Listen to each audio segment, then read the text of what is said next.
casting, and it's not gonna get interrupted by infernal stuns or your stuns or any other stuns. Watch out for the frontals and try to not put the frontals towards your fellow team members. As you can see, I shield wall pretty late. I just always do it based on what feels like it's needed. I haven't stone formed yet, but I could have dropped stacks in between there, but that would have also made the pull take longer. What you kind of want to watch out for next is the patrol that's coming back now. I do tell the warlock to watch out in a bit, but he doesn't watch out, and we're pulling the patrol for no reason.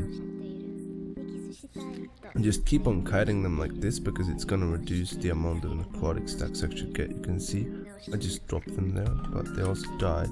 But if you look right before, since I'm moving a bit, I'm not constantly getting stacks. So that's one way. That's a weak area. For the frontal warnings. So he's pulling this, and this is actually horrible. Like this is almost just extra time. I don't know how long this pack is taking, but we're killing the Houndmaster, and then we're just dragging the dogs to the next. But this is probably 40 seconds of waste almost. And this is actually disgustingly hard, because now we've got 4 dogs, a Houndmaster, and a Groundkeeper, and a caster even. Stone for him to drop my bleed stacks and my necrotic stacks. And I've got Camon stopping the frenzy from the Houndmasters, which is very, very important, because otherwise you're just gonna have to keep on kiting. If we're talking about necrotic in general, so what necrotic does is it applies a, I think it's poison, it's nature damage, right? I believe. It's actually physical damage. It's actually physical damage that necrotic does, but that doesn't really matter, because it should be working like a bleed, and it's not mitigated by armor or block or whatever. So it's another weakness for us. It's not like it's doing much damage. The real issue is that it negates healing. 1 stack is equal to 2% less healing gained. So at 50 stacks you're not gonna get any healing. There's a few tricks to still stay alive if you got like 40, 50, 54 stacks, let's say, and you're at 5k HP ticking down. You can rally cry. Last stand is not gonna help you, but rally cry will help you. Link will help you, and things like that. But at 49, even something as a fleshcraft might help you. That is a bit scary. I just didn't see a way out. That I could have actually moved that way, but that would have been so far, and that's out of the Warlock's Rain of Fire as well. So that would have been a damage reduction for the entire group. So I just charge in, and I feared them. As I charge in, I fear to try to negate some hits. He still got 6, 9 total, but it might have been what saved me, I have to say. Could have also just held stone. And now I continuously also try to charge shades to just allow people to not have to move as much. Again, I'm reflecting the 2 first ones. Here I usually focus her down whilst also trying to kick curses. In a pug group, I would probably recommend just worrying about bolts and let everyone else worry about kicking curses, because they're probably not going to be kicking too much for you.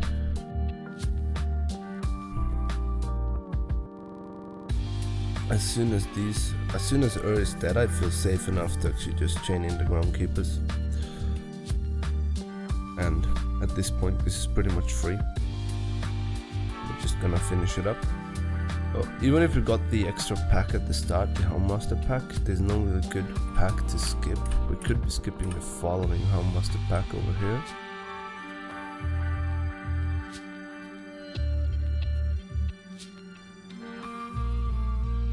Here, just try to keep these as stacked as possible, and try to, it's always good to like have one target. The Houndmaster keeps on jumping out, and you can charge back to the caster, and that way you can deal damage and generate rage from one mob whilst actually keeping them somewhat stacked. Oh really, bro? Now we're getting groundkeepers, kind of like a chill spot. Looking at Cry's CDs, we could have probably skipped these groundkeepers instead and gone a shard instead. But we're getting groundkeepers, we're killing the relic because this is actually damage to the entire party, and it's quite a bit. Quite soon, when I feel like I've got enough stacks to just drop them down, I'm gonna drop stacks, I'm gonna jump in and reflect. And here I try to stun everything, and I try to stay away from the groundkeepers a bit to not just generate extra necrotic stacks, because it's a lot of extra.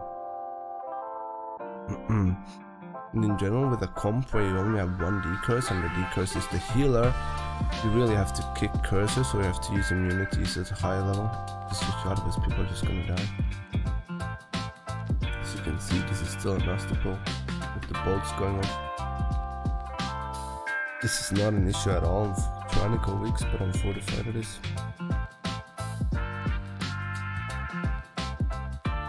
One other positive aspect about being a Prot Warrior is that you can do some extra single target to the shard. It's not going to be huge, it's not going to be major, but it's something, right? Usually I would take those groundkeepers in as well.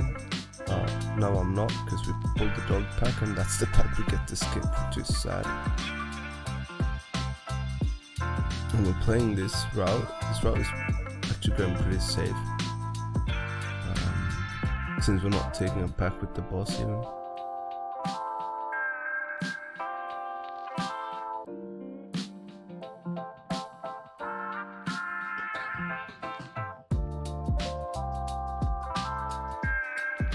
Because with binding, it's doable. If you would, let's say, if you would play Monk, Hunter, Warlock, this pull would be quite free with the boss. Here I also try to kite around in a circle just to keep it in the Warlock's rain of fire, whilst kicking, stunning, and trying to not tank the dogs too much, because the dogs are what's hurting. It's linking, so you can go for the Stoneborn safely, and I'm gonna go pull the other Stoneborn. Because sadly, as Prot Warriors, we don't have range to pull the Stoneborn from upstairs. I'm also getting the groundkeepers in. And I'm pulling them already, but I also try to stay away so I just don't tank them, because then I'm gonna have to use defensives to stay alive from those. Because it's 5 and they generate a lot of necrotic stats. One thing to watch out as well here is shades. It's gonna be 5 shades going off. Gonna be 5 shades going off, and I moved in a way which allows casters to stay where they are, max range in the circle from the shades, but also if I move more towards them, they get more space to move backwards. Don't move so they would be forced to move into their shades.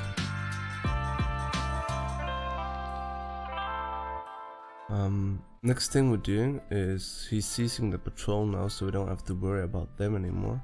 Next thing we're doing is we're killing the Voe on the side.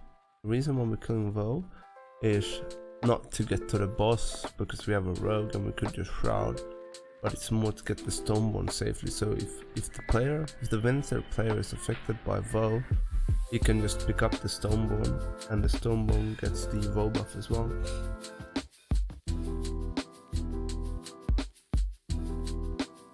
Took me long to actually use my kick there, but people kicked, so it's fine.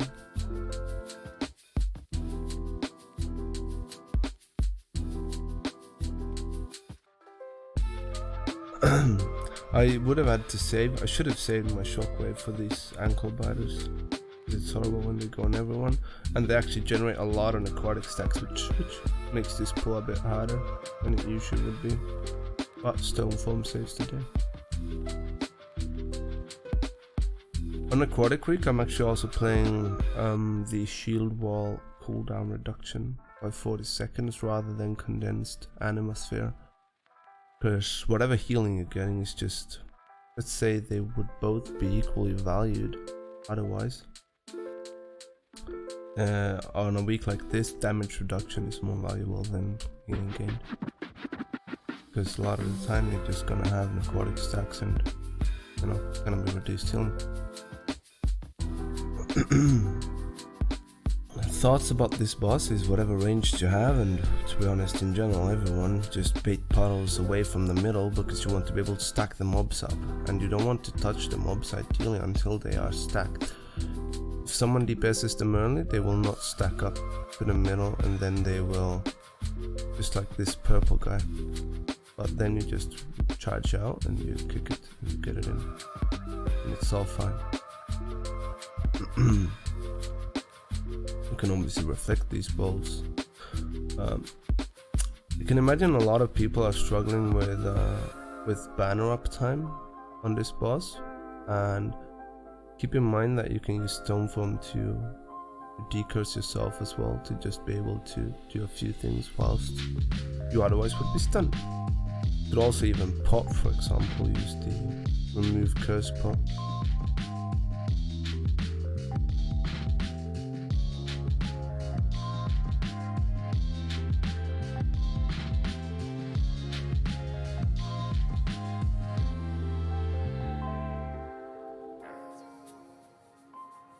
So we got 86.80% now, and that's a lot. You don't need that much. You could clear the rest bit and stop at 79.5, I believe. But instead we're killing this pack and we're getting Voe in this pack. And then we're just going straight boss and Stoneborn.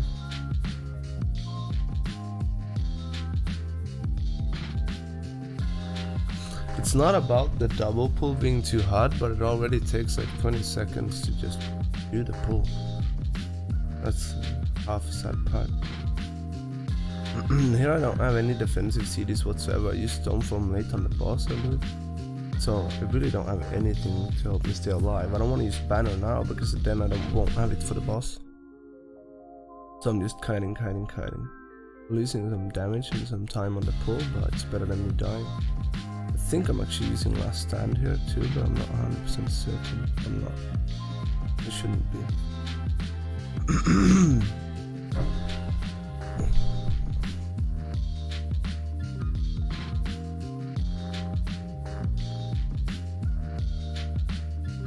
And I'm pulling one Stoneborn and he's pulling the other. I strongly recommend to try to face these breaths away. As you can see, I just took a side step and the breath is faced away from the party. I misclicked spell effect there and I missed the first single bolt. I strongly recommend that if you're not playing on voice with your group, that you tell them beforehand to not kick single target bolts on this boss, because it's a lot of damage on this key level. On a fortified week, I think one bolt is about 80k, and you get it like what, maybe 7 reflects me, something like that if you're playing it good. Curses are also beneficial here, but this is doing good enough, so I'm not gonna whine about him on curses.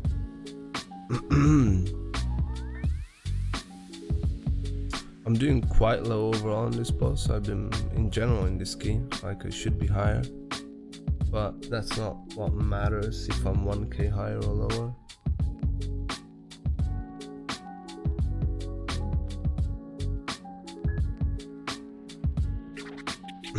This is a perfect example on a free execute phase.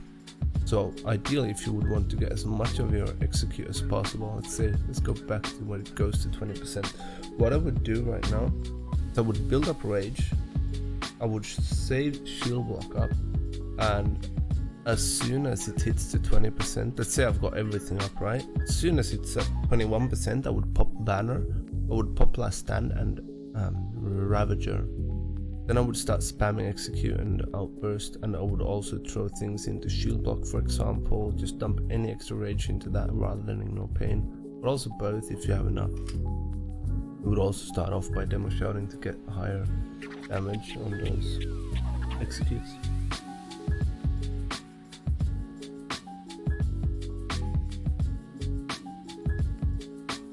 In general, you don't have to be too worried about the orange puddles on the ground here, they don't hurt too much. And I didn't refresh my banner, which I maybe should have, but instead I got a fresh banner here. This is quite a nasty room without Stoneform. Whenever you have a DPS tanking several, I would recommend intervening them and just trying to stun. As you can see, Crive had a few on him there and I just intervened them, and then I'm the one taking the blows. Yeah, I'm Stoneforming, I believe. I should be. Yeah, good. And since I just popped Ravager, I could have last standard too, but I'm just trying to stay comfy. Reflects are also very important on this boss.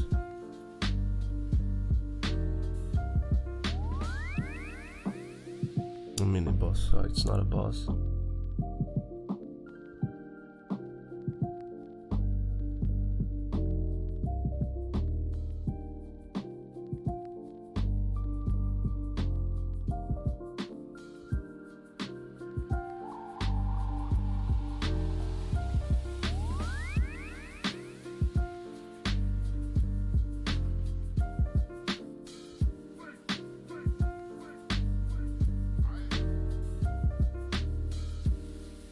So,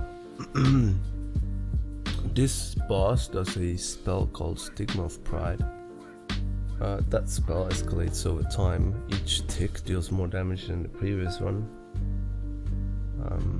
I would probably recommend shield walling the first, because you're gonna kill before the second, and you're gonna get shield wall up again just to insta. Now we've got Ravager running, I'm spell affecting just to mitigate some damage. I've got Banner running, I'm refreshing Banner now, I believe. I'm doing it late. I'm playing a long time without Banner here. I'm Ravager, using Ravager again, just to get some extra rage. I've played a long time. That was like 12-15 seconds maybe without Banner. That's horrible.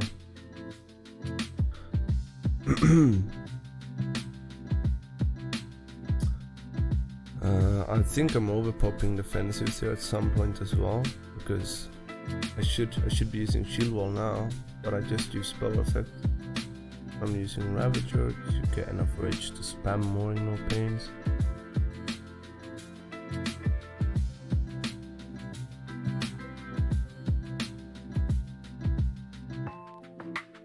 I've got Blood Spider Scale for this one. Should have also spell affected there, just to mitigate the damage even more. I think on this one I don't know what to do really, but I should have got 9 seconds left. I might be getting shield wall up very late, but I've got a health stone and I've got stone form to just remove necrotic stacks, whatever I would have, but also reduce physical damage taken from melee attacks. That actually hurt. A shield wall late, which was stupid. Shouldn't even have used that shield wall. One good place to use Fleshcraft, for example, is when he is putting his statues back into around him. You can Fleshcraft the dot then, because you don't really want to stand in the middle. If they get through, you're fucked. I also want to warn you about charging into statues. If you charge into a statue, it counts as if the statue was bounced into you and you'll most likely die.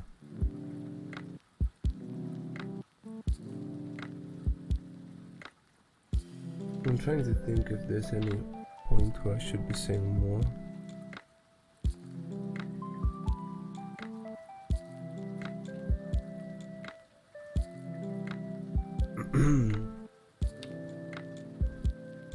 I should be having high overall, but that's really fine. Like, that's not what's gonna break or make your keys. My kicks are pretty good. 33, that's actually a lot.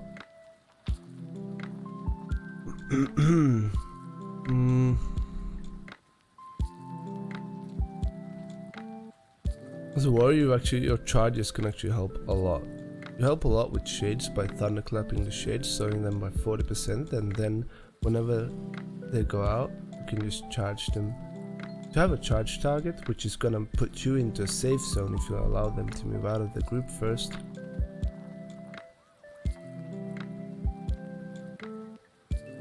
And you can also attack them to generate rage without taking damage, meaning you can self-heal without taking any extra damage.